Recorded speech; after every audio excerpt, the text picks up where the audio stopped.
Саламатсыздар ма оқушылар? Бүгінгі өтетін сабағымыз тоту-тотықсыздану реакциясы жайлы болады. Енді тоту-тотықсыздану реакциясына тоқталатын болсақ, қысқаша ол мысалы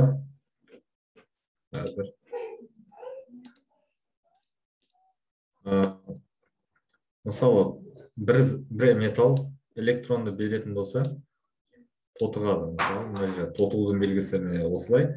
Мына жерде бір электрон береді. Ал егер екеу болатын болса, плюс 2 деп қояды. 3 электрон берген болса, плюс 3. Ал мысалы мына жерде металл плюс 3-ге дейін бұл жерде 3 электрон берген болады. Ал мына жерде металл 0-ден металл минус 3-ге дейін болса, неше электрон алған болады? Бұл жерде қосып алған болады. Қосып алған 3 электрон мына жерде берген. Ал электронды беретін болса тотығады. Тотығу дейміз. Ал электронды қосып алатын болса тотықсыздану. Тотықсыздану деп айтылады. Ал егер мынандай болатын болса, мысалы, мына жерде металл плюс 2-ден металл плюс 5-ге дейін. Бұл жерде неше электрон берген болады? 3 электрон берген болады. Ал металл плюс 2-ден металл минус 2-ге дейін. Бұл жерде 4 электрон қосып алған болады. Өйткені металл 0-ге дейін 2 электрон қайтарып алған болады. Сосын металл минус 2-ге дейін қайтадан 2 электрон қосып алған болады. Сонымен барлығы 4 электрон қосып алған болады мына жерде. Ал енді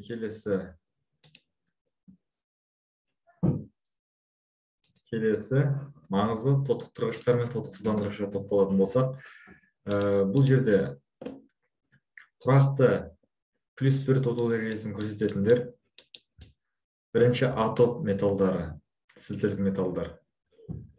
Бірінші атоп металдары плюс 1 тоту дәрежесін көрсетеді.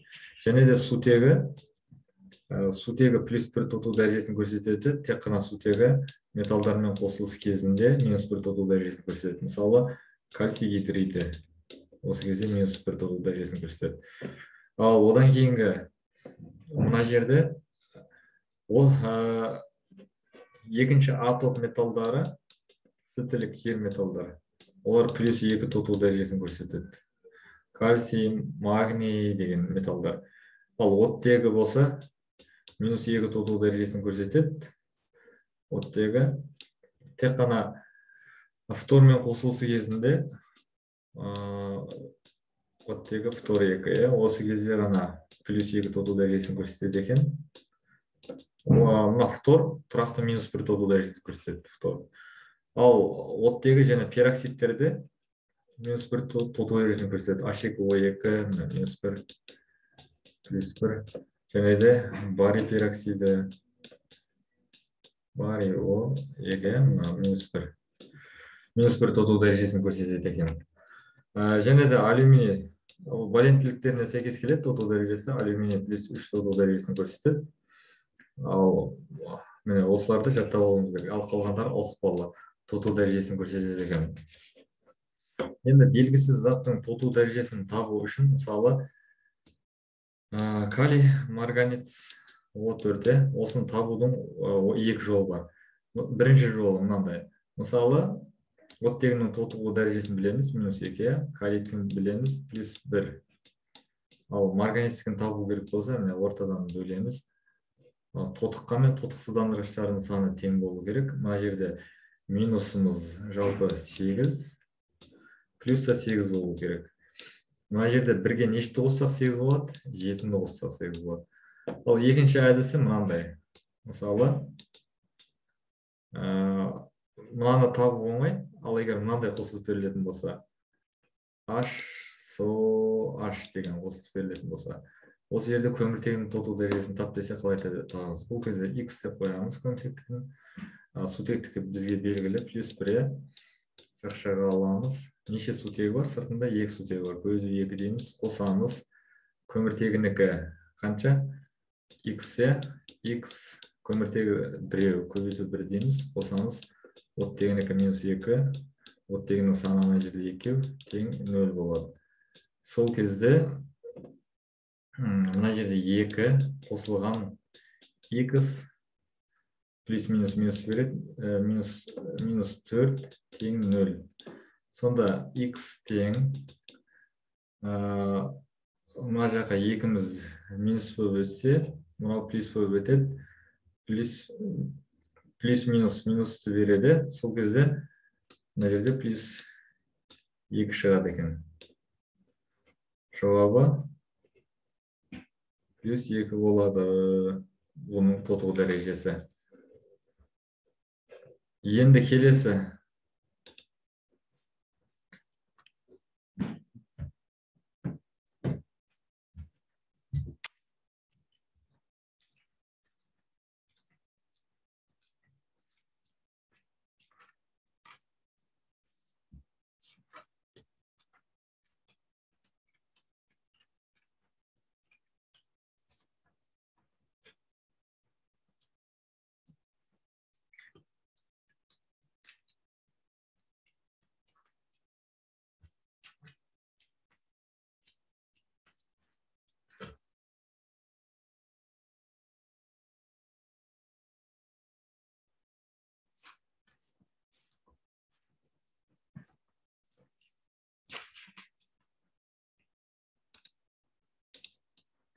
Енді келесі, сендерге тапсырма. Мынанікін тауып көріңдерші.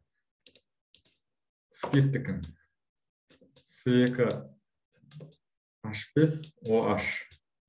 Қолға қойып, осыны тауып көрейік. Ал енді тауып көрейік. Көміртектікі X деп қоямыз, сутегінікі плюс 1. Жақшаға жазайық. X жақшаға алайық. 2 көбейту 2 қосылған плюс 1. Сутегі 6 алайық, көбейту 6 қосылған минус 2 тең 0 болса, өзі 2x қосылған 6 алу 2 тең 0. Сол кезде 2x тең минус 6 плюс 2, сонда x тең минус 4 бөлінген 2 болса, x тең минус 2 болады мына жерде. Демек, этанолда көміртегінің тотығу дәрежесі минус 2 болады екен. Ал мынауында тауып көрейік. Формальдегидтікін, сірке альдегиді.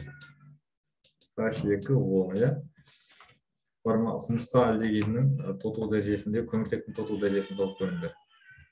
Міне, ал енді тауып көрейік. X көміртегі көбейту 1 қосылған плюс 1 сутегінікі көбейтілген 2 қосылған минус 2 тең 0. Сонда X қосылған 2 минус 2 тең 0. X тең 0 болады екен.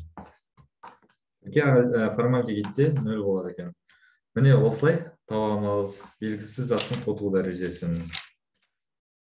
Ал енді келесі сабақта жалғастырамыз.